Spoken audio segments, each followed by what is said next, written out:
I've always wondered where they get that little scurrying sound effect they use for, like, documentaries about ants and bugs, because the camera they stick down in that anthill does not have a microphone. So they gotta add that in post, but where do they get it from is what I've wondered, because it's always the same little scurrying sound, that's all I can describe it as. It's just little ants walking around, and I don't even think I've ever heard it in real life, to be honest. Ants don't make that noise when they're walking around in real life.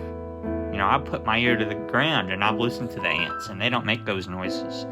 But I could be wrong. I don't have the best ears. I don't have a good ear track record either. So, I just thought I'd point that out. Where do they get that from? I've been thinking about this all day and night.